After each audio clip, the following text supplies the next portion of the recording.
agradecer aqui a San, Shoei Sensei. É uma possibilidade muito importante, me parece, de treinamento para a gente. Treinar, falar sobre o Dharma, não é? Considero uma atividade bastante importante, como treino. Então, como sempre com o espírito do professor, não do professor, mas do estudante que vai virar professor. Então, tem que aprender os métodos, tem que controlar o nervosismo, controlar os métodos, os meios hábeis. Então, o clube, para mim, pelo menos, é bastante relevante nesse aspecto, para todos nós, além dos ensinamentos em si, pela audiência. Então, vamos começar. Eu vou ler, né?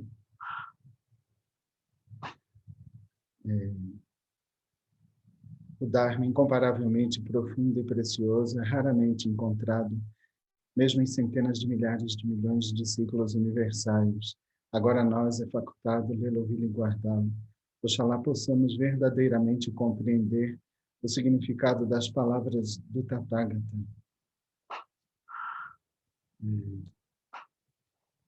Então, de novo, boa noite a todos e a todas. Vamos falar, vamos ler. Eu montei algumas coisas, assim, organizei a leitura, não é?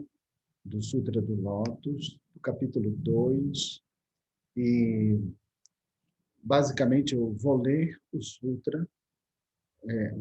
o capítulo, que é um resumo, um bom resumo dos pontos centrais do capítulo 2 do Sutra,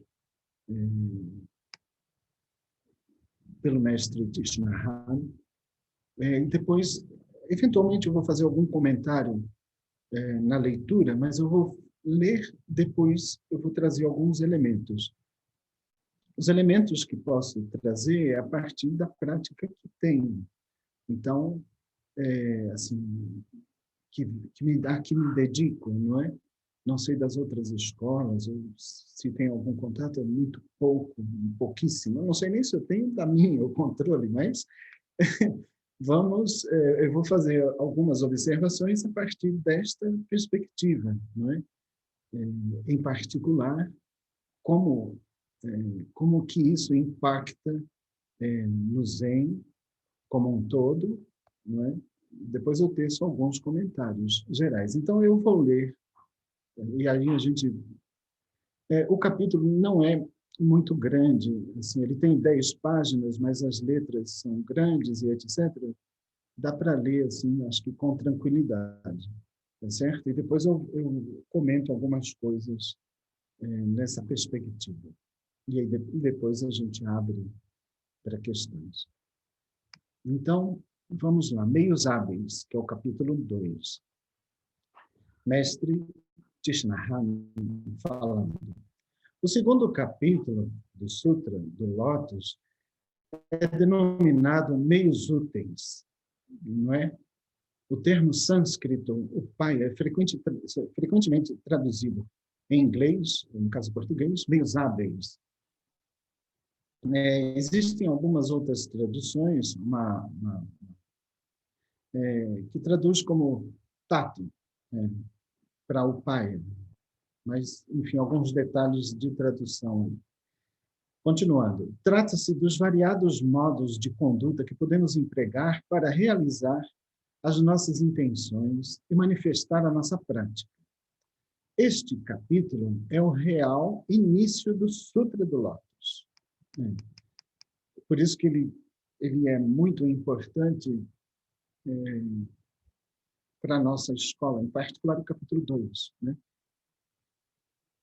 E assim, ele serve como fundamento para todo o Sutra.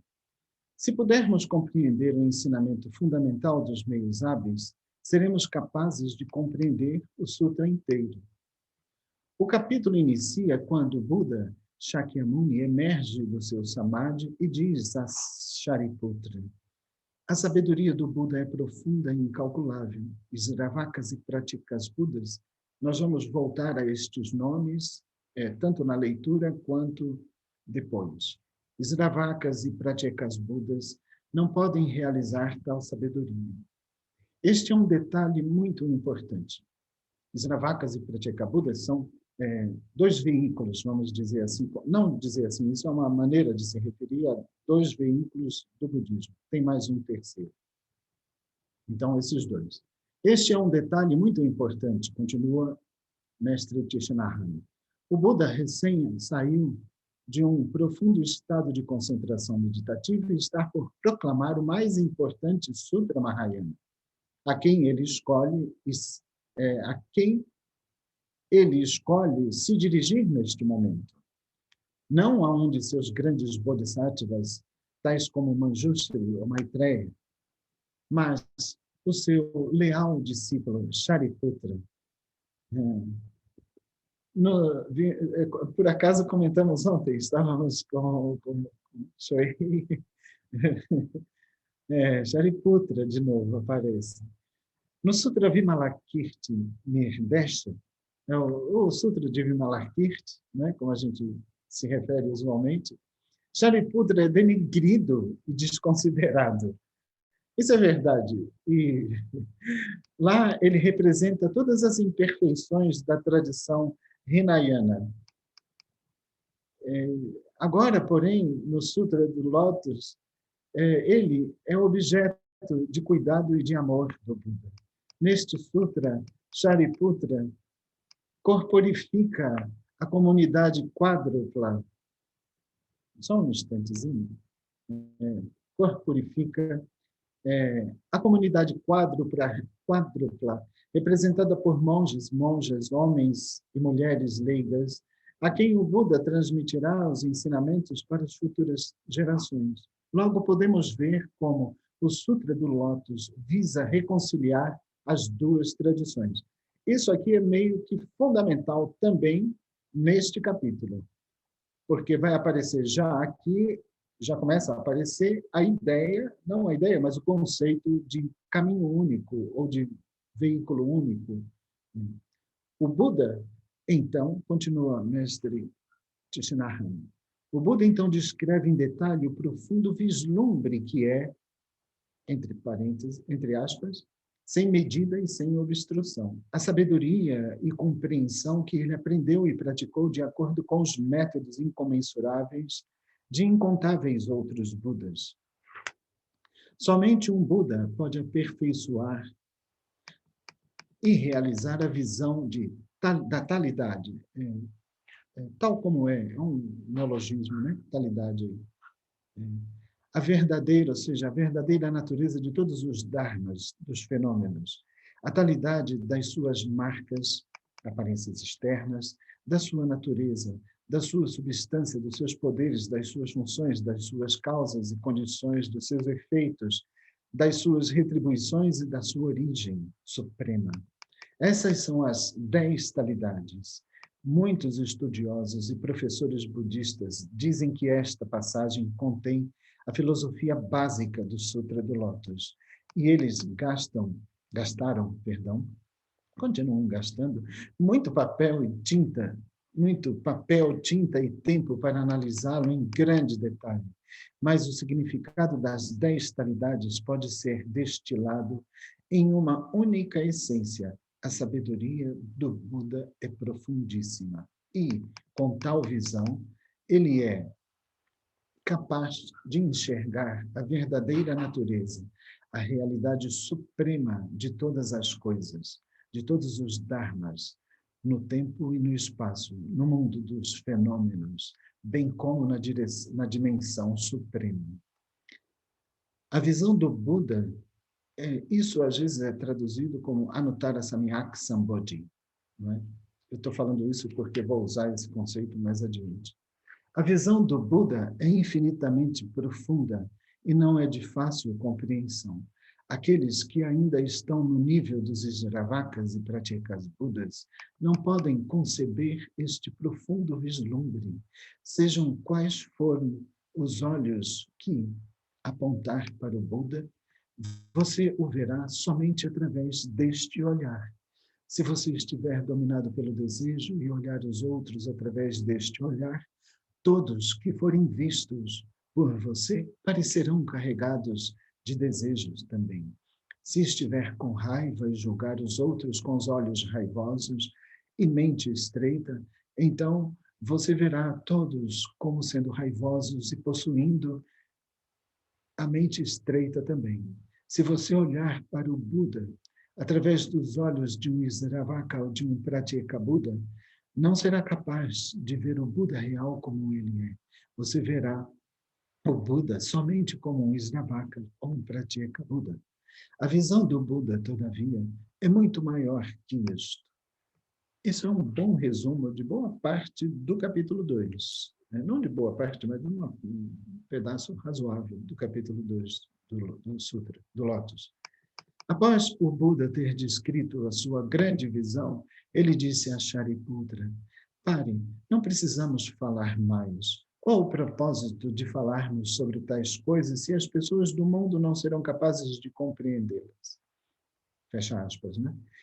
Continua mestre Tishnahan.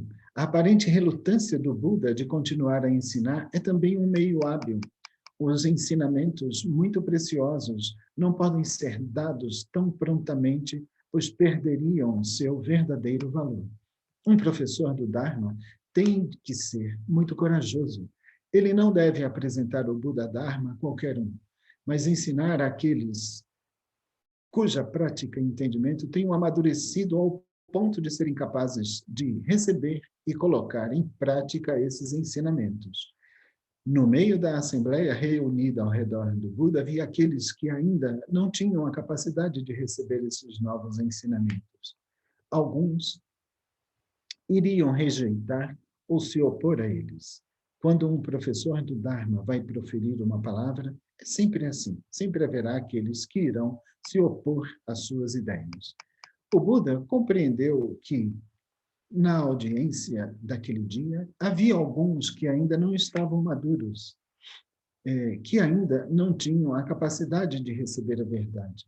Vendo o dano que eles atrairiam por se oporem ao maravilhoso Dharma do Sutra do Lótus, o Buda disse: não vamos falar mais. Este ensinamento é muito raro, muito profundo, difícil de compreender e difícil de aceitar. Somente um Buda pode realizar este ensinamento. Fecha aspas. Ouvindo isto, Shariputra se ajoelhou, juntou as palmas e se dirigiu ao Buda novamente. Abre aspas, Shariputra. Eu imploro ao honrado pelo mundo que exponha este assunto, porque você louva tão intensamente este Dharma, muito profundo e sutil, tão difícil de compreender. Mas, novamente, o Buda recusou, dizendo: se eu proclamar este ensinamento, então muitas pessoas nos mundos, incluindo deuses humanos e Ashuras, serão tomados pelo medo. E aqueles bhikshus que acreditam que já são iluminados e que não precisam aprender mais nada, cairão no abismo da dúvida e da presunção. Esse trecho em particular, ele traduz muito fortemente a eloquência de todo o capítulo, mas de todo o sutra como um todo, mas essa eloquência que às vezes na releitura é perdida um pouco, ele é bem marcado aqui. Mesmo em português, em nossas línguas, etc., essa eloquência dá para perceber. Então, ele falou esta gata, né, que é uma maneira de falar. Pare, não é necessário falar. Meu Dharma é sutil e difícil de imaginar. Aqueles cuja soberba avassala, se o ouvirem, certamente não o reverenciarão, nem a ele darão crédito. Shariputra, entretanto, recusou-se a desistir. Ele suplicou ao Buda que proferisse o Dharma maravilhoso para o benefício da quádrupla assembleia, os monges, leigos e leigas. Shariputra é o advogado de todos os discípulos sinceros e, como ele pediu ao Buda 3 vezes, De acordo com o costume, isso é uma maneira de época, o Buda não podia recusar, e assim concordou em ensinar o maravilhoso Dharma. Imediatamente após ouvir isto, 5.000 pessoas se levantaram, inclinaram-se respeitosamente e deixaram a assembleia. Isto pode parecer estranho, mas de fato acontece frequentemente. Note que aqui Tijnahan é como se estivesse recolocando o que ele chama de uma imperfeição do sutra lá atrás, tá certo? Então ele falando, durante uma palestra pública, quando subo ao púlpito e anuncio o tema de minha palestra, com muita frequência, um certo número de pessoas se levanta e se retira, porque querem ouvir o discurso. Por quê? Por não querer ouvir, desculpe-me, um discurso sobre aquilo. Após os 5.000 terem partido, o Buda disse, a Assembleia não tem mais ramos ou folhas, somente frutos vigorosos. Shariputra, é salutar que as pessoas arrogantes como estas tenham se retirado. Agora escute bem, pois irei responder a você. Lendo isto, podemos sentir um certo desânimo. O fato do Buda desmerecer aqueles que deixaram a Assembleia como sendo sem valor ou despreparados para receber os ensinamentos. Não parece estar de acordo com o espírito Mahayana. Esta é uma imperfeição do Sutra do Lótus que ainda não tínhamos visto. A principal mensagem, ele volta para isso, né? A principal mensagem do Sutra de Lótus é que todos os seres vivos têm a natureza do Buda. Muito naturalmente, desse ponto de vista, aqueles dois veículos, os Javakas e Pratyekabuddhas, também podem se tornar Budas. Monges, monjas, homens e mulheres leigas, crianças, todos têm a capacidade da buditude. Portanto, esta passagem pode refletir mais do espírito dos primeiros sutras Mahayanas, os quais eram altamente críticos com relação ao caminho Hinayana. Foi para corrigir a imperfeição como esta, no Sutra do Lótus, que novos capítulos foram adicionados posteriormente. Há outro aspecto dessa passagem, porém, que revela um novo tipo de meio hábil do Buda. Aqueles que deixaram a Assembleia não consideravam que houvesse algo mais a ser aprendido. Isso é dito, eu vou reler a passagem depois. É uma síntese da fala do Buda também. Com tal atitude, eles não seriam capazes de receber o verdadeiro significado dos profundos ensinamentos que o Buda estava para transmitir. Sabendo disso, o Buda disse que isto estava perfeito, pois se alguém não é capaz de receber o verdadeiro significado de um ensinamento, logo tal ensinamento poderia gerar mais mal do que bem. E é muito importante que os ouvintes de um ensinamento estejam apropriadamente preparados para perceberem a sua verdadeira importância, a sua profundidade. De outra forma, eles poderiam ficar confusos e se recusar a aceitar um ensinamento que seria mais prejudicial a eles do que, de fato, não ouvi-lo. Mais adiante, no tempo certo, quando sua prática e introspecção tiverem amadurecido suficientemente, eles serão capazes de receber o ensinamento. Agora o Buda começa a ensinar o maravilhoso Dharma. Ele explica que todos os Tathagatas que aparecem através do tempo e do espaço, passado, presente e futuro, assim o fazem para revelar a grande visão dos Budas, para demonstrar tal vislumbre e ajudar os seres a despertar e adentrar o caminho do Dharma, a fim de que eles também possam atingir a buditude, ou budeidade. A fim de levar todos os seres ao caminho do Dharma, esses Budas empregam incalculáveis meios úteis, oferecendo um ensinamento de várias formas, as quais se adequam a diferentes tipos de personalidade e temperamento. Os ensinamentos podem ser dados na forma de discursos em prosa, em sutras, que são as sutras, discursos em versos,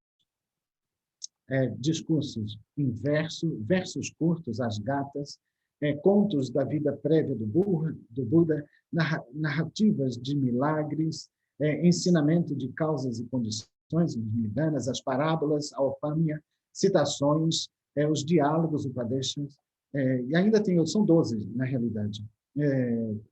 Aqui, agora, eu esqueci, eu não anotei, mas ainda falta, por exemplo, os versos de louvor aos sutras e etc. São 12. Essas variadas formas, depois eu falo, essas variadas formas de ensinamento são meio hábeis, usados pelo Buda para ensinar. Não. Estas variadas formas de ensinamento são meios hábeis usados pelo Buda para ensinar pessoas com diferentes níveis de compreensão. Aqui o Buda revela um dos mais importantes vislumbres do Sutra do Lótus, os vários meios hábeis usados pelos Budas para ensinar todos os seres.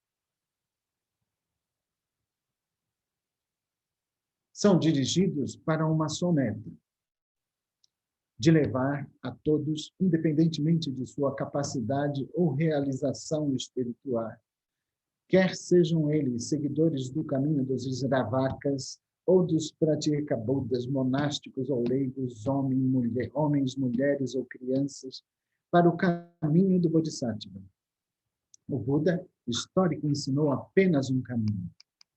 Pela época do Mahayana, alguns na Sangha monástica chegaram a interpretar o Isravakiana, o Pratyekabuddhayana, como sendo algo separado do caminho do Bodhisattva.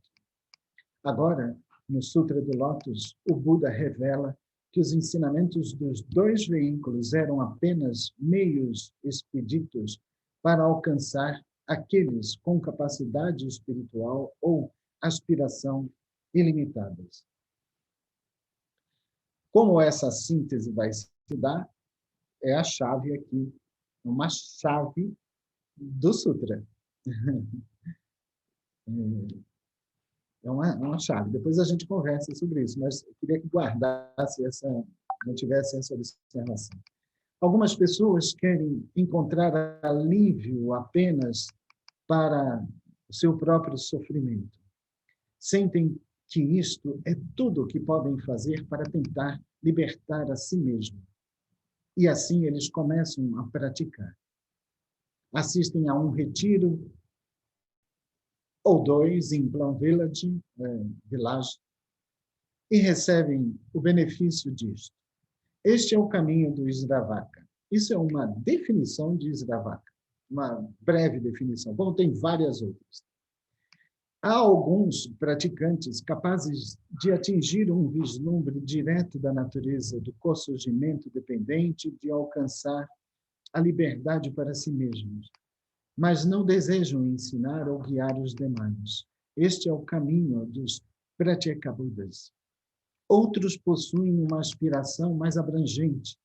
Eles esperam que, através da prática do Dharma, sejam capazes de organizar comunidades e compartilhar os benefícios da prática com muitas pessoas, em vez de apenas desfrutar da sua própria realização.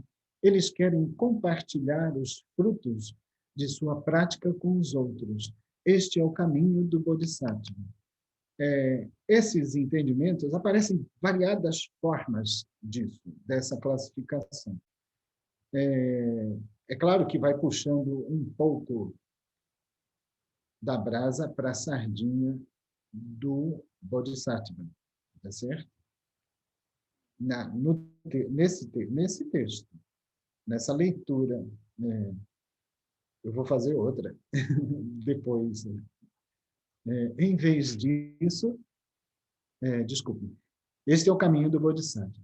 Continuando. Portanto, quando é chegada a hora, o Buda revela o caminho do veículo uno, o grande veículo do Mahayana, a unificação, o qual abraça estes 3 caminhos, o Isravaka Pratyekayana e o Bodhisattvayana. Os ensinamentos do veículo uno afirmam que você pode fazer mais, pode atingir o fruto do mais elevado despertar, tornar-se um Buda e ajudar muitos outros seres a atravessar o rio do sofrimento para a margem da liberdade.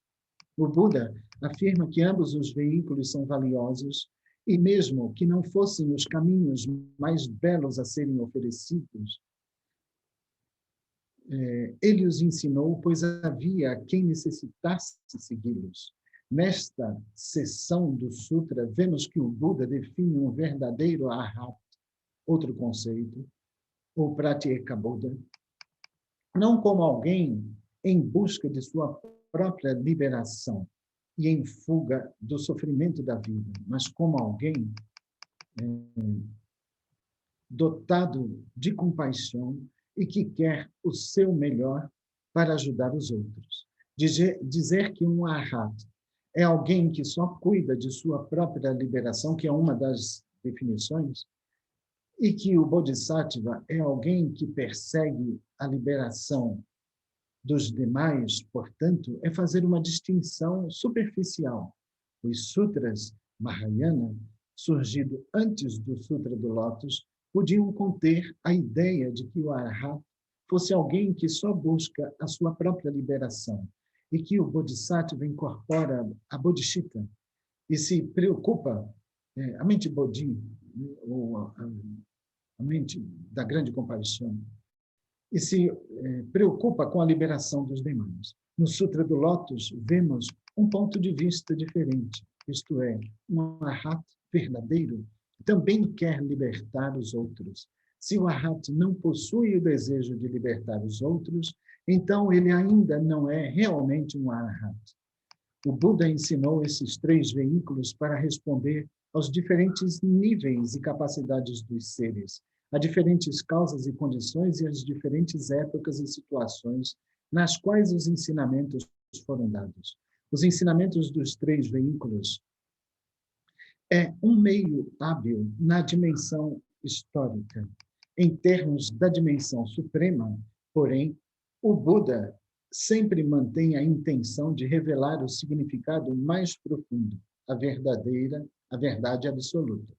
A razão de todos os Tathagatas, aqueles que assim veem, aparecerem no mundo é guiar os seres vivos para a verdade suprema do veículo uno, que também é denominado de o veículo do Buda, o qual descortina, aponta, desperta e penetra a visão do Buda.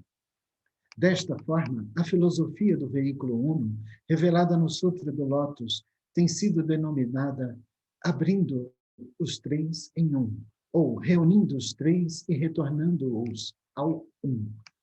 Os ensinamentos dos 3 veículos não é senão um meio hábil. De fato, há somente um veículo. O Buda exprime num verso, no seio das terras búdicas das 10 direções, há apenas o Dharma do veículo uno. Não há dores, nem tampouco treinos, bendito onde o Buda ensina, recorrendo a expedientes e meramente emprestando nomes e palavras provisórias, atrai os seres assim. Esta passagem é considerada a essência do 2º capítulo do Sutra do Lótus. Com esta percepção, o Sutra atinge algo que os Sutras Mahayanas prévios ainda não tinham sido capazes de alcançar. Ele reconcilia e unifica os ensinamentos dos 3 veículos no veículo uno, o grande veículo dotado da capacidade de conduzir todos os seres à margem da libertação. Este é o coração do Dharma maravilhoso, e é por esta razão que o Sutra do Lótus é considerado o rei dos sutras, não por expressar teorias mais profundas e místicas, mas por reunir todos os discípulos e caminhos de prática em uma única grande família do Buda. Magnífico, né? A leitura é formidável.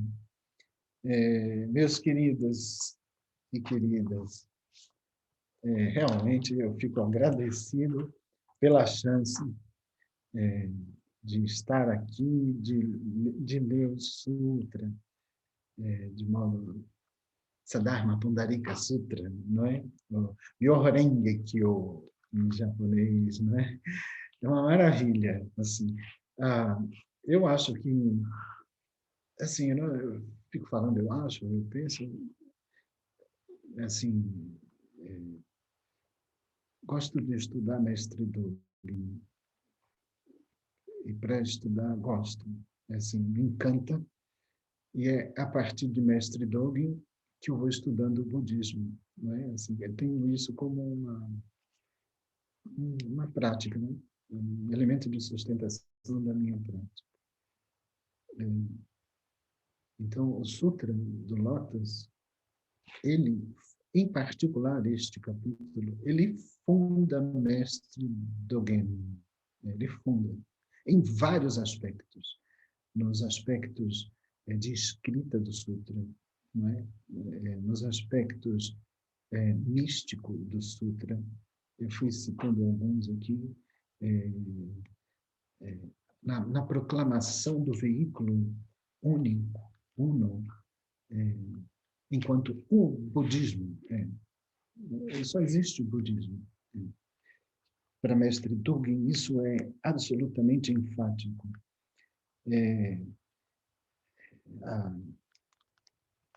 Existe um elemento de escrita de mestre Dogen que ele usa sistematicamente em vários pontos e observado por várias pessoas, que é a autorreferência do Sutra. Então, o Sutra, isso é bastante conhecido na literatura do Sutra, nos comentadores. Então, vocês estão me ouvindo bem? Então, o Sutra, ele... Deixa eu aumentar aqui, que aí eu vejo vocês também. Eu só estou vendo alguns rostos. O Sutra, ele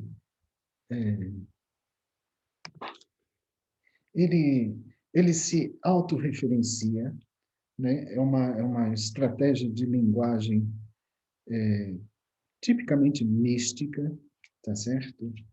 A mística aqui não é magia, no sentido de você possui limitações para expressar o inexpressável. Então, existem métodos de escrita que o Sutra coloca como não qualquer outro, e essa que se chama de uma autorreferência, não é? E outro elemento que vai junto com essa escrita é a tentativa, o esforço imenso de superação da dualidade. Então, esses elementos todos, além do fato de, como o mestre Tishinahan coloca, todos os seres vivos têm a natureza de Buda. Esses elementos, mestre Dogen, ele vai trazer para si, e ele não é que traz para si, ele vive estes três elementos. Ele é os três, pelo menos esses três elementos que eu estou colocando, tem outros. Em particular, nesta forma, mas ele também vai além. E o ir além é que ele generaliza certas coisas e uma a gente bem conhece. A natureza de Buda, para mestre Dogen, ele tira os seres vivos, tira vivo dos seres, toda a existência, toda a existência. Então ele vai generalizando nesse sentido. Agora o lastro é o Sutra do Lótus. Então eu gostaria de comentar algumas coisas desta visão. Eu vou trazer mestre Dogen, tanto quanto eu posso, tá certo? Para vocês, para ver como é que ele lê, como é que ele recoloca o sutra, como o mestre Tishnahan está fazendo também, tá certo? E esses elementos vão aparecendo, não é? Acho que é importante as escolhas que eu fiz de comentário ajudam a esclarecer alguns pontos. Por exemplo, o cisma, que é as escolas, ditas escolas hinayanas e mahayanas, que vão aparecer dentro da suposta escola hinayana. Lá dentro estaria os Sravakas e os Pratyekabuddha. Não gostaria de entrar no detalhe do cisma em particular, mas a gente fica focado no capítulo 2 do Sutra, que é o que a gente acabou de ler, no resumo. A eloquência do capítulo 2 é formidável, como de todo o texto. Isso não dá para passar aqui, mas é formidável. Valeria a pena ser lido, mesmo nas nossas traduções em português. Alguns pontos, então, precisam ser mais ou menos esclarecidos, não é? A noção de arhat, como é que isso vai ser recolocado, tem que ser trazido. A noção de Pratyekabuddha, de Sravaka, e a junção, como é que isso se faz. A leitura, o resumo, bem apresentado por mestre Krishnahan, precisa ser comentado. Eu escolhi, para tentar comentar esses pontos, a amarra, textos de mestre Dogen que tratam disso, em particular em dois capítulos. Um capítulo chamado Arahat, ou Arakan em japonês, tá certo? E o outro capítulo, o Bukyo, o primeiro Bukyo, tem 2 capítulos chamados Bukyo no Shobogenzo, e aí eu separei pedaços, são curtos, são relativamente curtos para explicar isso. Então, desculpem, eu comecei no Arahan, Arahat, Arakan em japonês, né? Estas palavras, ele cita no Arahat, que é a síntese. Ele coloca assim, cita Shakyamuni Buda, falando, né? Se estes bhikshus, que a gente leu aqui, se esses bhikshus e bhikshunis pensam para si mesmos, já atingi o estado de Arahat, esta é minha última vida, meu último nirvana, fecha aspas. E então eles não mais desejam nem buscam Anuttara Samyak Sambodhi. A verdadeiramente da realidade, o estado supremo da realidade última, vamos dizer assim. Na nossa escola, isso significa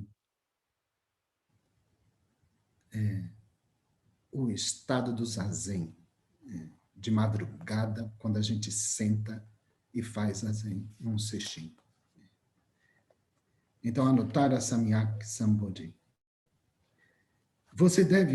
Então, eles não buscam isso. Você deve saber que estas são pessoas de uma arrogância absurda. Por quê? Porque não há tal coisa como bhikshus, ou bhikshunis, realmente atingido o estado de Arhat sem acreditar neste ensinamento. Isso é um dos trechos do Buda. Então, ele justifica por que as pessoas vão, porque ainda não estão prontas, literalmente. Mestre Dogen continua, estas palavras certificam que aquele que é capaz de acreditar em Anuttara Samyak Sambodhi é um Arahat. Definitivamente acreditar neste ensinamento, entre aspas, é pertencer a este ensinamento, receber a transmissão de um para um deste ensinamento e praticar e experimentar este ensinamento sempre entre aspas. A verdadeira realização do estado de Arahat está além da compreensão que, entre aspas, esta é minha última vida, meu último nirvana, porque a verdadeira realização é desejar e buscar Anuttara Samyak Sambodhi. Desejar e buscar Anuttara Samyak Sambodhi é brincar com o olho, é sentar contra a parede, é encarar a parede e abrir o olho. É todo um mundo inclusivamente, ou seja, não inclusivo, não é? Inclusivamente no sentido estrito da palavra. E Ao mesmo tempo, são os deuses aparecendo, demônios desaparecendo. É todo o tempo, inclusivamente. E, ao mesmo tempo, é arhats, reciprocamente se jogando no momento. Tal é, entre aspas, desejar e buscar Anuttara Sambodhi, que é, portanto, desejar, buscar o estado de Arahat. Não pode ter separação. Desejar e buscar o estado de Arahat é estar satisfeito com seu mingau e estar satisfeito com seu arroz. Isso é o estado de Arahat. Ele depois continua, vou continuar aqui, tem mais só um pedacinho. Não negamos a existência dos 3 veículos, não é? Esse já mencionado, e as 12 divisões do ensinamento, essas que a gente vinha, Gata, Sutra, etc., das quais eu falei. Devemos vislumbrar o momento de suas completas não necessidades. Aqui está grifado, né? As suas não necessidades. Porque são completamente não necessárias. Aqui eu estou lendo o trecho do Bokyo, do primeiro Bokyo. Porque são os 3 veículos e as 12 divisões, perdão, porque são completamente não necessárias, são os 3 veículos e as 12 divisões do ensinamento. Porque são os 3 veículos e as 12 divisões do ensinamento, não são 3 veículos e 12 divisões do ensinamento. Por esta razão, as expressamos como, entre aspas, os 3 veículos e as 12 divisões do ensinamento. E aí ele vai falar dos 3 veículos. O que ele está usando, nesse momento, ele usa a estrutura de linguagem, é uma estrutura conhecida, uma estrutura dialética, que aparece no Sutra do Diamante. Quando, por exemplo, um exemplo, mas reflete o exemplo do Buda falando. A caneta, a minha lapiseira aqui, a caneta não é a caneta. Por não ser a caneta, a gente chama isto de caneta. Uma maneira, a gente depois pode discutir sobre isso.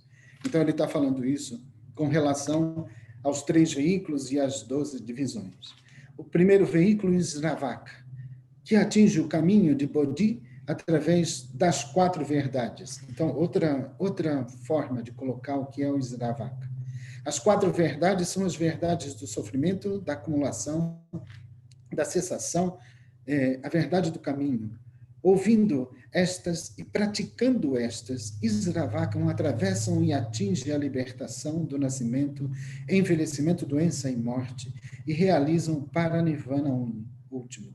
A afirmação que, entre aspas, na prática destas 4 verdades, o sofrimento e a acumulação são seculares, enquanto que a cessação e o caminho são da maior importância, mais ou menos uma subdivisão do tipo as 2 verdades relativas e absoluta, uma discussão da época, é o ponto de vista de professores de comentários. Contanto que as 4 verdades sejam praticadas de acordo com o Buda de Dharma, as 4 verdades são, cada uma, os Budas somente, conjuntamente com todos os Budas.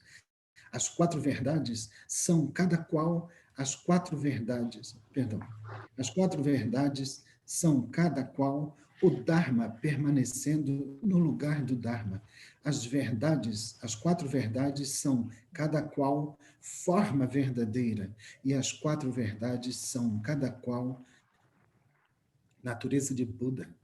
Aí volta para o capítulo. Por esta razão, estão completamente além de discussão de ser sem natureza, sem vir a ser, e assim por diante, porque as 4 verdades são, cada qual, completamente além das necessidades.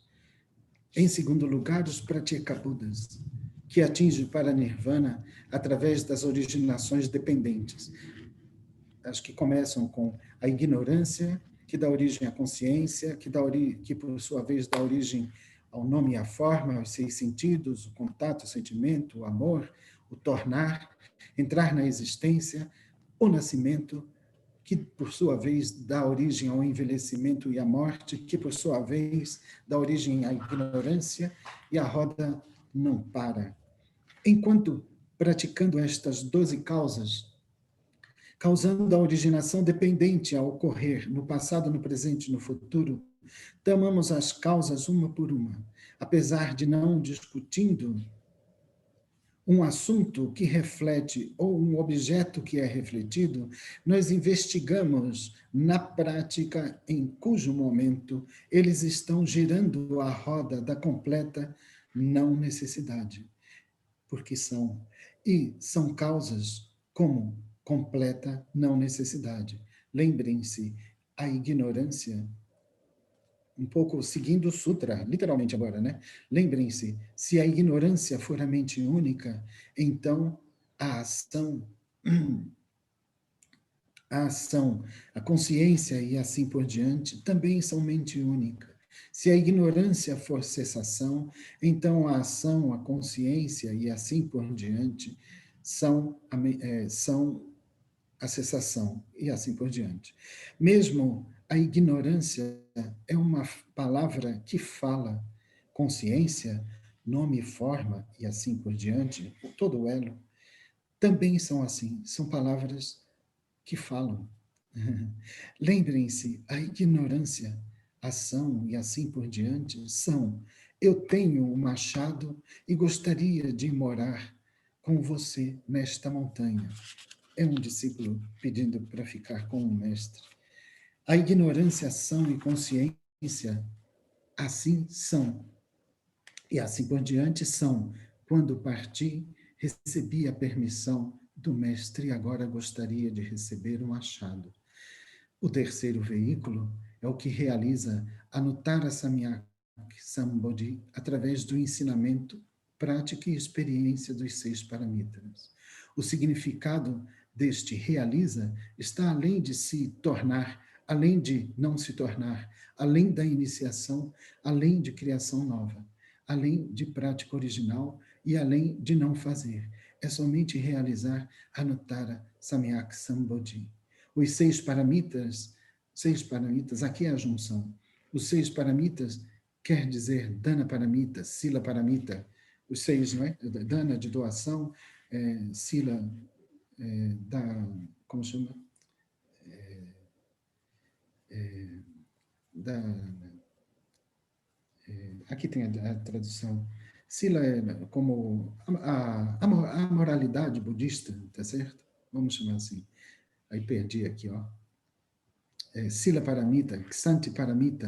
E aqui também nas colocações do Shobo Genzo, também apresentando, como Eco-san falou, da unicidade entre o ensinamento e Buda, né, sendo a mesma coisa. Eu achei bastante interessante e gostaria de compartilhar. Obrigado. O Bukkyo há 2 capítulos, né? Aparecem com o mesmo título, que não aparece na forma com ideogramas. Um é traduzido como Ensinamento do Buda, outro Sutras do Buda, uma coisa assim. Está lá para frente.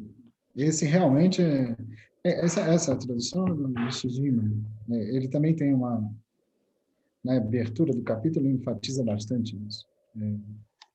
Que é bem presente em Mestre Dogen. Não dá para ter budismo sem estudo.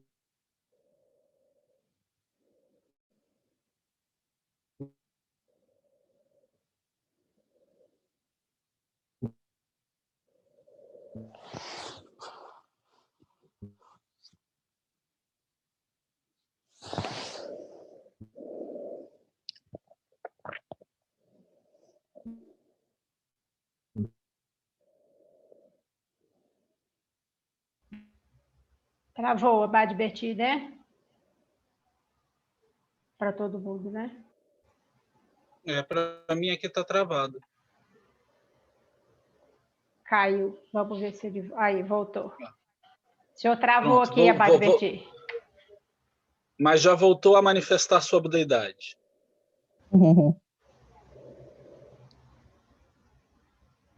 Está travado, né? Pode terminar, Abade Berti, porque a gente não escutou o que o senhor falou. Todas as coisas que a gente se dedica ou tem vivência, ou experimenta de algum jeito, sempre há elementos de elaboração. Não existe, em particular no budismo. Agora, o budismo tem uma forma muito própria, em particular a leitura Mahayana. A leitura Mahayana, ontem comentávamos isso com relação ao Prajnaparamita. O Sutra do Lótus no Prajna aparece, mas no Sutra do Lótus, o Sutra, como os comentadores observam isso, mais de um, pelo menos dos que eu li, e é um fato. O Sutra do Lótus, ele parece um prefácio. Essa observação, se alguém pegar o Sutra, você nunca leu, comece a ler. Então, você tem uma coisa que vai ser introduzida, a grande verdade, e nunca é dito. Eu nunca é dito. Claro que nunca é obviamente dita, até porque o Sutra usa o elemento de retórica de auto se referenciar. Então, aí tem que a primeira passagem assim, o mestre Dogen usa isso como recurso recorrentemente. Então, se autocita esta palavra, ela é o grande caminho, digamos assim, né? Então, essa palavra que eu vou proferir é o grande caminho. E ele se esgota, quem praticar o grande caminho, e assim por diante. E vai, é um elemento de retórica, isso, né? E é absolutamente fantástico. Então, para entrar no Sutra, no prefácio, você tem que ter paciência. Vai devagarzinho, vai com as outras pessoas, com o mestre, com a sanga, como a gente está fazendo, aí um ajudando o outro, vai levantando, traz referências aqui e dali. É sem fim isso. Sempre. É um gerúndio, a gente habita um gerúndio. Estudar o budismo é o estudar assim mesmo, num gerúndio, e nunca acaba, portanto. Acho lá eu. Muito bom. Vai divertir. Eu estava pedindo para a Shoei-san aqui agora, e a mensagem, ele vai mandar para a gente uma tradução que ele falou que ele considera boa, e eu vou mandar para todo mundo, porque é difícil ter tradução do Sutra de Lótus em português, né?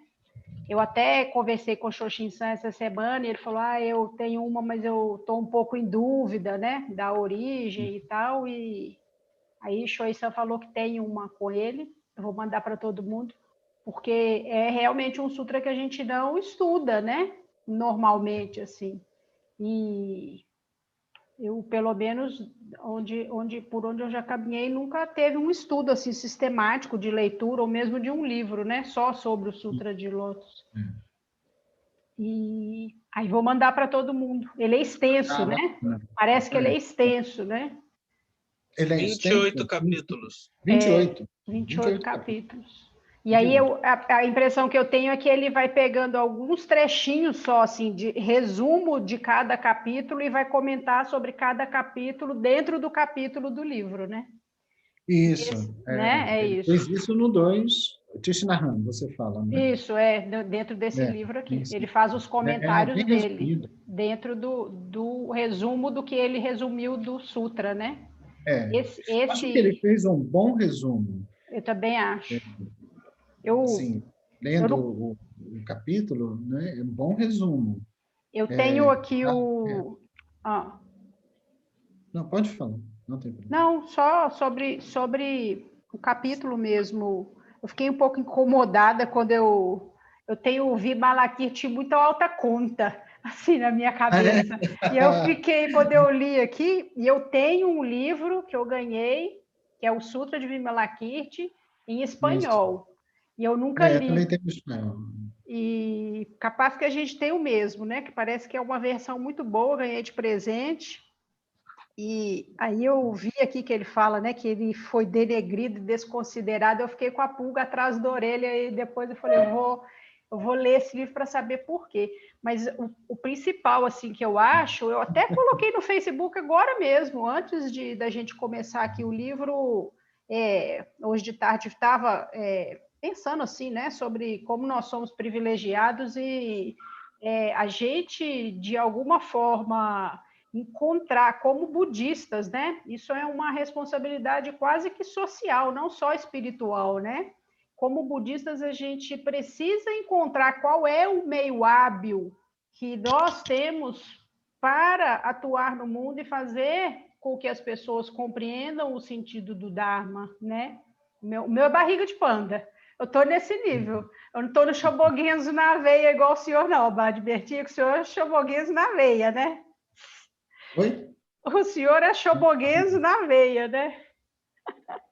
Eu não sei, eu acho que não. Shobogenzo na veia. E aí eu acho que é esse questionamento que tem que ficar, né? Qual é o meio hábil que a gente está utilizando enquanto praticantes, né? Para acessar as pessoas, para ter uma prática consistente no mundo, né? Porque senão fica uma coisa só de palavra, né? Só de falar ou só de literatura ou só de estudos, fica meio sem função. Então tem que saber qual é o meio hábil, são milhares, né? São incontáveis os meios hábeis que a gente pode usar deles, mas tem que ter sabedoria, né? Para saber como usar, onde usar, em que situação, né? Usa qual meio hábil, a gente às vezes dá uma tropeção nisso aí. Mas tem jeito de encontrar assim, um meio hábil para a gente poder fazer da nossa existência, né, do nascimento humano, realmente precioso, né, e fazer alguma diferença. Meio hábil, posso estar errado, me corrijam, mas tentando focar no que estávamos, é praticar para ficar satisfeito com seu mingau e seu arroz. Me parece, assim, quanto mais eu vivo, me parece, assim, tem quase como um ato de fé, assim, não sei falar direito, que disto vai emanar todas estas respostas, naturalmente. Vai aparecer. Eu tenho uma confiança nisso, assim, é quase um desabafo para vocês. É assim, uma confiança. Então, o que a gente tem que querer é aprender e acreditar que dá para ficar satisfeito com o seu mingau de manhã e ficar satisfeito com o seu mingau à tarde. Isso é bem concreto, é a nossa linguagem, não é? Eu estou me referindo ao texto que eu acabei de ler, de Mestre Dogen. Para isso, o que é isto? O que é ficar satisfeito com o mingau de manhã e o arroz no meio-dia? É se dedicar de todo o coração ao zazen. E aí as coisas vão sair. Não precisamos ter pressa.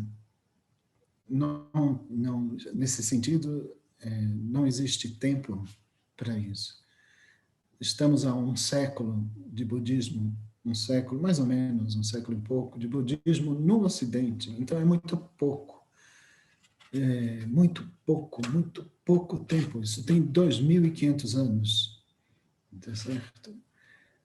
Com uma literatura vastíssima, vastíssima. Então, o melhor que a gente pode fazer é tentar imitar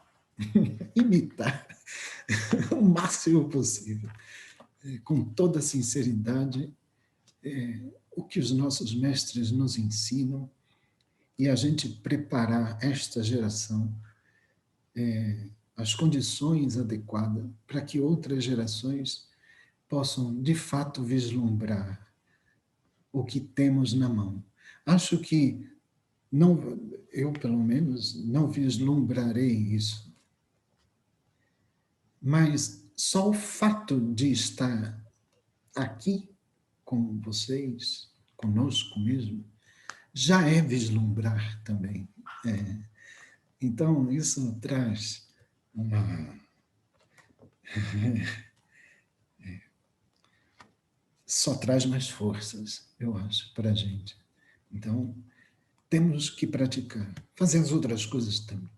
Cada um aqui, eu em particular, sempre fico muito encantado com as práticas aqui. A prática do monge Altair sempre me chama muita atenção, dos rapazes que estão no Japão, assim, com tanto esforço. Aqui eu estou vendo bem na minha frente, Shoei Sensei, Joken-san, e lembro muito, sempre lembro muito, e tem estado muito presente, Ryosan-san, que trabalha com, que é um negócio formidável, assim, o trabalho dele. Então, essas são preciosidades que, na nossa cultura, vão sendo geradas desta confiança prática, vamos chamar assim, confiança / prática, tudo junto. São experiências das pessoas, experiências vivas, a partir dos nossos elementos culturais. A gente vai aprendendo. Joshin-san não está aqui hoje, porque está com problema lá no Ishoji. Quando ele fala, ele jovem, não é? Quando ele fala com certa eloquência, já vindo de uma terceira geração, são 50 anos, 53 anos de mestre Tokuda, então tem umas 3 gerações aí, ele já nessa geração. Você vê todo mundo antes. Você vê todas as pessoas. A eloquência do rapaz. Fala um rapaz que é assim, muito... Sou bem mais velho que ele. Então, ver estas experiências já é reflexo desses 100 e tantos anos. Viva. Então, o que a gente tem que se concentrar é na nossa prática e ajudar os outros. Sem isso, não tem Sangha, não tem Dharma, não tem Buda. Não tem nem passado, nem futuro, nem presente. Eu vejo assim. Então, fico um pouquinho emocionado às vezes. Desculpe. Abade Berti, posso falar um pouquinho? Pode sim, você tem estado comigo o tempo inteiro. Não o tempo inteiro, mas assim, tem sido recorrente, assim, às vezes, por várias coisas, até porque a gente está vivendo uma pandemia com muita morte, não é? Então, você trabalha com isso. Acho encantador. Pode, essa importância, né, naquilo que eu faço dos meus expedientes, dos meus hábeis, né, que são fundamentais, né. Eu queria primeiro agradecer, eu queria saudar o seu entusiasmo.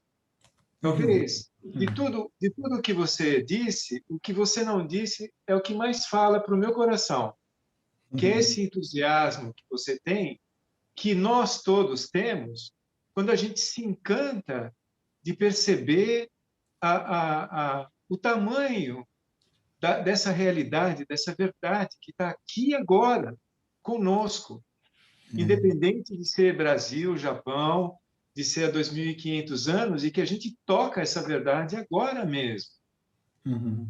E ver esse entusiasmo, esse sorriso, porque é o mesmo entusiasmo e sorriso que está no meu coração quando a gente lê Shobogenzo, quando a gente lê Mestre Dogen, quando a gente lê um poema e a gente abarca aquele significado de uma maneira completa, né?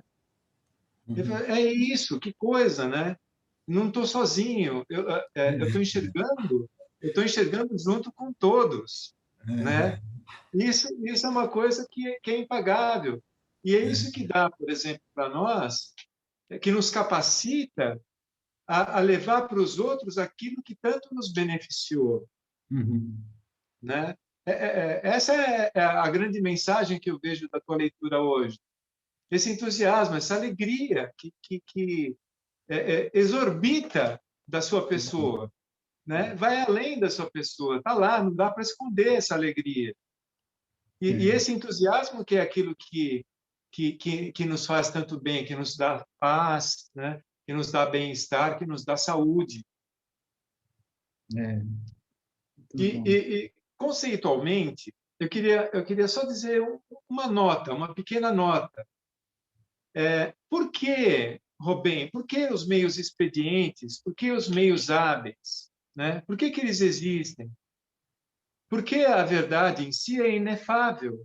Então, a gente não consegue, a gente vai nesse gerúndio que a gente quer dizer aquilo, e às vezes a gente quer dizer para uma pessoa e ela não entende, e a gente se decepciona muito, porque ela é inefável.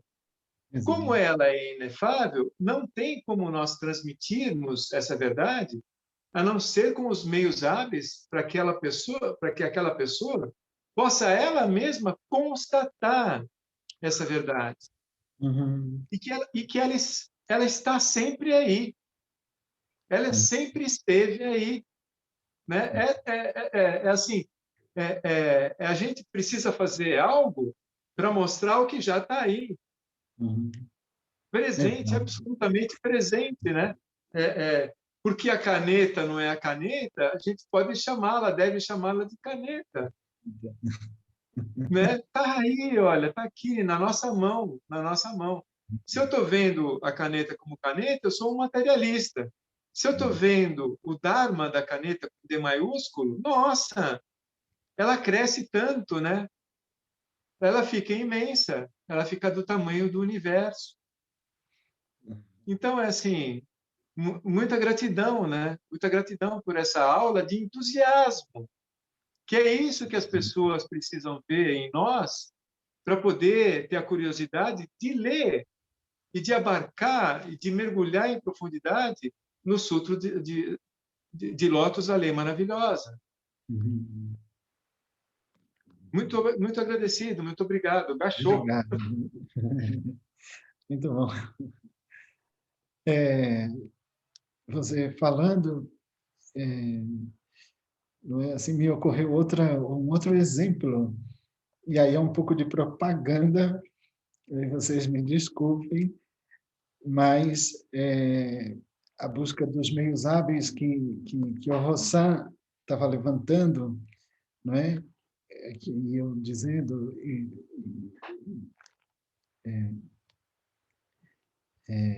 Ryosan Sensei também recolocando que isso emana da nossa prática, da nossa tradição, das outras pessoas. E um exemplo na fala da Raquel San é o livro. É um livro que ela escreveu. Por quê? Porque o livro ele não é mindfulness americana, tá certo? Ele, por uma questão simples, o livro não é voltado para o umbigo, ele é voltado para o outro. É por esta razão. Mindfulness, do que eu decodifiquei, eu quase não sei nada de mindfulness, mas tem um discurso, e esse discurso pega elementos de budismo e tal, li algumas coisas para me inteirar um pouco. Ele está muito centrado ainda no umbigo, tá certo? O livro de Raquel San, com prefácio, um dos prefácios de Shuei Sensei, o outro do mestre de Raquel, que eu não lembro o nome, está aqui embaixo, são maravilhosos, maravilhosos. Assim, a apresentação do livro, o cuidado, e mais do que isso, o livro traz um caminho vamos chamar assim de um método habilidoso, porque realmente traz elementos novos enquanto teoria de educação no livro. Traz.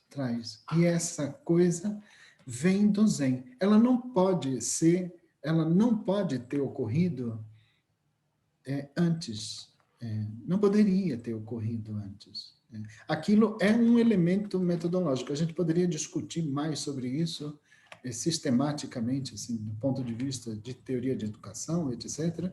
Mas são elementos metodológicos de como se educa um ser humano a partir da perspectiva do Zen. Ali está colocado isso. É visível. E quem não leu ou não comprou, comprem, por sugestão, porque só a diagramação do livro encanta pelo cuidado. Então, vale a pena, porque tem elementos metodológicos para quem está preocupado com educação, novos, e para quem não está, como o Zen vai permeando a nossa vida, como é que ele vai entrando como água. Então, coloca lá os telhados. Os portugueses trouxeram para cá os telhados que terminam assim, né? Foram os portugueses que terminam devido à influência asiática. Ainda temos isso, mas temos as simples casas, duas águas, não é? A água correndo, muitas pedras, construções simples. Isso tudo no livro não aparece os templos chineses ou japoneses, aquela elegância formidável. Aparece a elegância da simplicidade das nossas casas. Aqui eu estou vendo os desenhos que vi no livro, as pessoas brincando de amarelinha. São as nossas coisas, tudo permeado do Zen, porque elas são assim, formidável. Uma propaganda, me desculpe.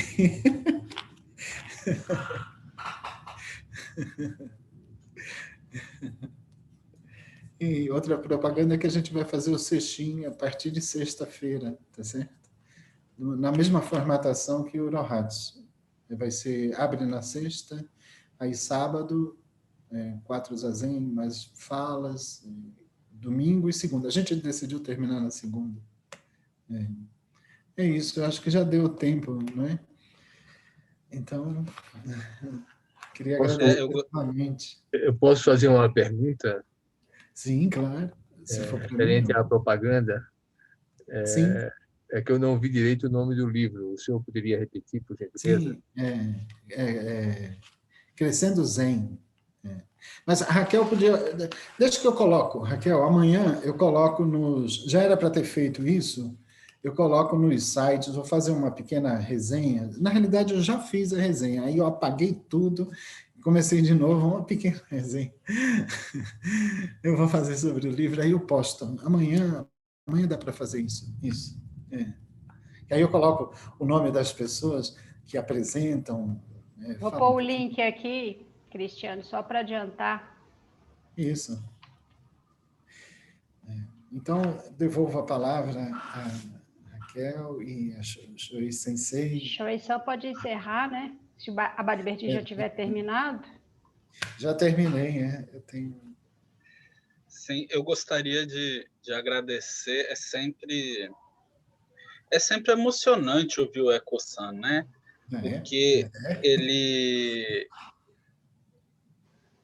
Porque ele traz uma questão assim crucial dentro da visão de mundo de Mestre Dogen, né? Que é assim, sua prática é sua testemunha. Ponto. Não tem outra conversa, não tem outro papo. Sua prática é sua testemunha. Você não precisa se autopromover, você não precisa dizer que faz isso ou aquilo, você não precisa pintar uma bandeira. Pratica. E ao praticar, de manhã coma mingau, no almoço coma arroz. Isso é tão poderoso, isso é tão retumbante, né? Que é difícil você expressar, né? Colocar com palavras, né? Porque Mestre Dogen já dá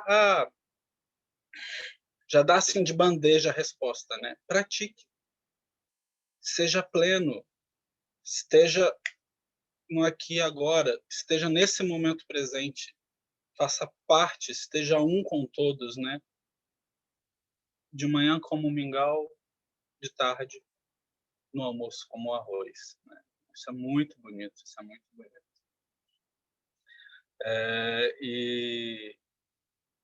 E sobre a questão de Vimalakirti, o Sutra de Vimalakirti é um sutra muito importante dentro da tradição Mahayana. A gente não nega que ele não seja importante, mas ele é um sutra datado. Ele tem uma linguagem datada. Ele é um sutra provavelmente composto por uma comunidade leiga que estava criticando a comunidade monástica da época, que era uma comunidade que estava voltada pura e simplesmente para o estudo, para a erudição, e não estava olhando para as demandas do povo, para as demandas dos leigos, para as demandas da sociedade. Então, quando Vimalakirti tem como interlocutor no Sutra de Vimalakirti o Shariputra ali aparece como a figura dessa tradição monástica encerrada em si mesmo. É triste ver que foi necessário esse tipo de se recorrer a esse tipo de linguagem para expressar a demanda da época, porque Shariputra é literalmente ridicularizado por Vimalakirti. Shariputra parece a velha da praça, a velha surda da praça, né? Que chega e fala uma coisa, aí eu não lembro o nome dos personagens, mas o principal da Praça Nossa está falando uma coisa, ela chega, senta, o quê? Aí ele repete, ela fala uma coisa completamente diferente, aí ele tem que falar de novo para ela entender. É isso que acontece no Sutra de Vimalakirti. Vimalakirti está falando, Shariputra chega, fala uma coisa assim completamente aleatória, boba, completamente diferente, e aí Vimalakirti responde, e aí é o estilo do Sutra, né? É esse diálogo, essa retórica. E aí Vimalakirti responde explicando o conceito. Então, Vimalakirti, um leigo, explica conceitos para Shariputra, o monástico, né?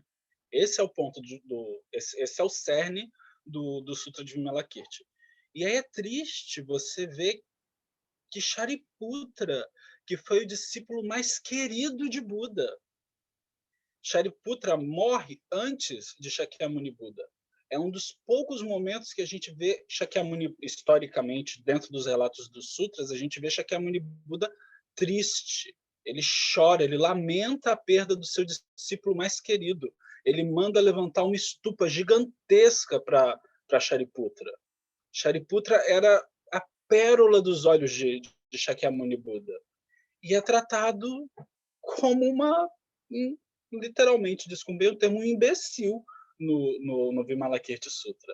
Então, a gente tem que ter esse cuidado. É claro que o Vimalakirti Sutra é um sutra importante, os ensinamentos estão contidos nele, mas é um sutra que é datado, né? Você tem ali uma datação de linguagem. Você tem uma linguagem específica para aquela comunidade, para aquele padrão mental, para aquele tipo de pessoa. E é esse o ponto que o Thich Nhat Hanh coloca tanto na introdução quanto agora nesse capítulo. Na introdução ele já fala sobre isso na introdução desse livro, né? E nesse capítulo ele fala sobre isso também, né? Sobre a questão do Vimalakirti Sutra tratar Shariputra, que é a personificação da sabedoria, como um imbecil, literalmente. O outro ponto que eu gostaria de colocar também é que, assim, Mestre Dogen, assim como todas as escolas de tradição japonesa, Mahayana, se pautam no Sutra de Lótus, né? O Sutra de Lótus é o carro-chefe das tradições Mahayanas, das tradições Mahayanas recentes, né? Recentes, assim, 1000 anos, né? Quando a gente fala de recente no budismo, a gente está falando de 1000 anos. Então, as tradições recentes, 1.000 ou 800 anos, né? As tradições recentes, elas se pautam, elas têm como cerne, como eixo, como lastro, melhor, lastro é uma boa palavra, elas têm como lastro o Sutra de Lótus, né? E a coisa ideal do Sutra de Lótus de abarcar não só o caminho do Arahata, não só o caminho do Bodhisattva, mas fazer essa, que é o que esse capítulo traz, né? Que esse capítulo, na verdade, é a introdução do Sutra de Lótus, que é fazer essa união do caminho do Arahata e do caminho do Bodhisattva, e dizer que isso é possível. É possível você atingir a plenitude, e é possível, com essa plenitude atingida, você engendrar a bodhicitta, você ter a preocupação de ajudar todos os seres, né? E isso é o que foi colocado aqui nesse capítulo, de forma muito magistral por Thich Nhat Hanh, e que é o pano de fundo do Sutra de Lótus para todas as tradições japonesas. E aí, entrando em Dogen em específico, quando a gente olha o Shobogenzo, que é a sua obra magna, e quando a gente olha outros textos que não são exatamente o Shobogenzo, o que a gente pode observar é que o mestre Dogen, ele cita muito o Sutra de Lótus, ele também cita muito os Agonkyo, que são frases ou partes dos sutras antigos, dos sutras da tradição Theravada, que chegam ao Japão, e ele usa o Abhidharma Kosha. Então, assim, o mestre Dogen, a base dele é o Sutra de Lótus, os Agonkyo e o Abhidharma Kosha, Vasubandhu, né? Então, a gente tem esses três corpos literários sendo pano de fundo da fala de mestre Dogen, né? E isso é muito bonito quando a gente olha o texto no original, quando a gente olha o texto com as referências, a gente vê que assim, agora ele está falando esse aspecto do Abhidharma Kosha, agora ele está falando esse aspecto do Sutra de Lótus, agora ele está falando esse aspecto dos ensinamentos Theravadas, dos ensinamentos Hinayanas. Então, assim, é importante a gente ter em mente quando a gente adentra a textos como o Sutra de Lótus, quando a gente adentra a textos como o próprio Shobogenzo, esses textos, eles não têm uma autoexplicação. Você tem que ter uma bagagem, né? Você está vendo ali o discurso, quando você vê o discurso de Shakyamuni Buda falando com Shariputra, Shakyamuni Buda fala com Shariputra por quê? Por que ele escolhe...